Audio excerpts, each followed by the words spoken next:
ዛሬ ከአዲስ አበባ ተነስተን ወደ ዘብር ቅዱስ ገብርኤል ገዳም አብረን እንጓዛለን። እስከ ቪዲዮ ፍጻሜ ድረስ አብራችሁን ቆዩ እያልኩ የምጋብዛችሁ አለም ሰርፕራይዝ ነኝ።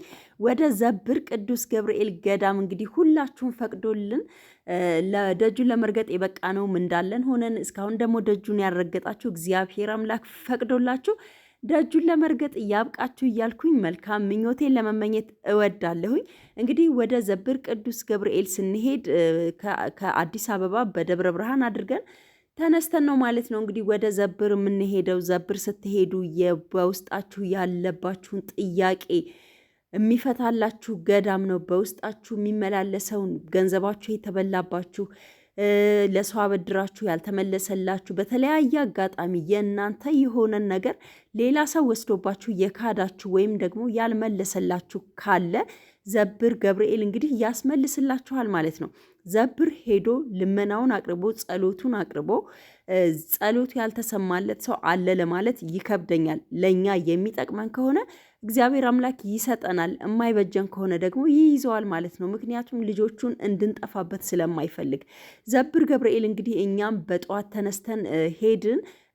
ሙሉ ቀን ለማለት ይቻላል የተጓዝነው። መንገዱ ትንሽ አስቸጋሪ ነው፣ ጠመዝማዛ ነው፣ ዳገት፣ ቁልቁለት፣ ገደል ምናምን ነውና ቀስ እያለ ስለሚሄድ መኪናው እንግዲህ ከአዲስ አበባ ከጠዋቱ 2 ሰዓት ተነስተን ዘብር ቅዱስ ገብርኤል ማታ 12 ሰዓት ነው የገባ ነው ማለት ነውና እንግዲህ ዘብር ገብርኤል ስትሄዱ ብዙ ጥያቄ ካለባችሁ እውነት ለመናገር ጥያቄያችሁ የሚመለስበት ገዳም ነው። እኔ በበኩሌ ቅዱስ ገብርኤል ጋር ያለኝ ነገር ትንሽ ጠበቅ ያለ ነው። እኔ በአካባቢ የሚያሉ ሰዎች ያውቃሉ ከገብርኤል ጋር ያለኝ ቁርኝት ለየት ይላል እና በጣም የምወደው አባቴ ነው። ሁሌም በችግሮቼ በነገሮቼ ሁሉ ላይ ሁሌ ጣልቃ እየገባ ነገሮቼን የሚያስተካክልልኝ አባቴ ነውና በሰላም እቅፍ ድግፍ አድርጎ ጠብቆን ነው ሄደን የመጣ ነው። የሚገርመው ግን ስንሄድ ከአንዴም ወደ 3 ጊዜ የመኪና በቃ የመንሸራተት ገደል ለመግባት ምናምን ብዙ ፈተና ነበረና ያን ሁላ የሰይጣንን መሰናክል የሰይጣንን ፈተና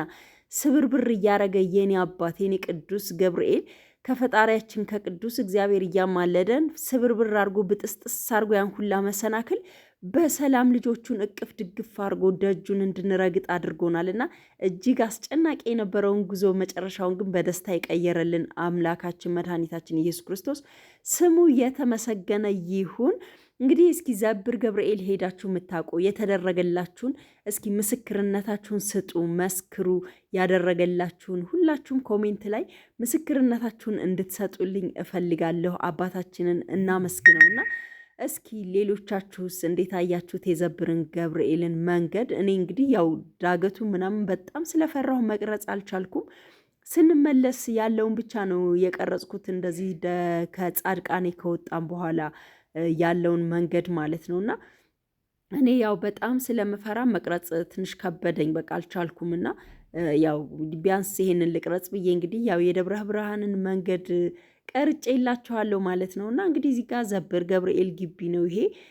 በነገራችሁ ላይ ከአዲስ አበባ ተነስተን ወደ ዘብር ቅዱስ ገብርኤል ገዳም እስከምንደርስ ድረስ ደብረ ብርሃን ስላሴ ገብተን ጸሎት አድርገን ተሳልመን እግዚአብሔርን በሰላም እንዲያስገባንና እንዲመልሰን ጸልየን አመስግነን ትንሽ አረፍ ብለን እዚህ እንግዲህ ስላሴ ቆይተን ነበር የወጣ ነው። ከስላሴ ከወጣን በኋላ ደግሞ እንግዲህ ወደ ጻድቃኔዋ እመቤት ወደ ጻድቃኔ ገዳም ነበር የገባ ነው እና ጻድቃኔም ገብተን እንደዚህ እንግዲህ ጸሎታችንን አድርገን እናታችንን ከልጇ እንድታማልደን መንገዳችንን የሰላም እንድታደርግልን ልመናችንን ጸሎታችንን እንድትሰማን እንድታማልደን ለምነናት ጠይቀናት የልባችንን መሻት ፍላጎት ነግረናት እንግዲህ ተመልሰን ደግሞ ወደ ዘብር ጉዟችንን ቀጥለን ነበረ ማለት ነውና እንግዲህ እዚህ ገዳም ላይ እኔ ከ12 ዓመት በኋላ ነው ጻድቃኔ የመጣሁት። በጣም ከረጅም ዓመት በኋላና ይሄ አዲሱ ቤተክርስቲያን ነው። ይሄ ከመሰራቱ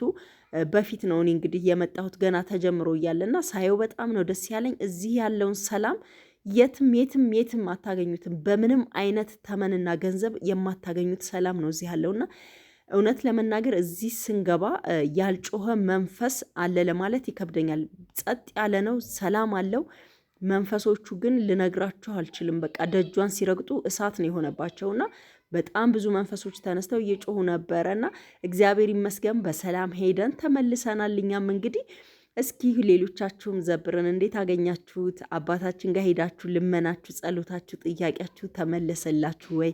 እንግዲህ እኛም ከመጣን ዛሬ 4ኛ ቀናችን ነው። እግዚአብሔር ይመስገን ሁላችንም ለቤታችን አብቅቶናል። ሁላችሁም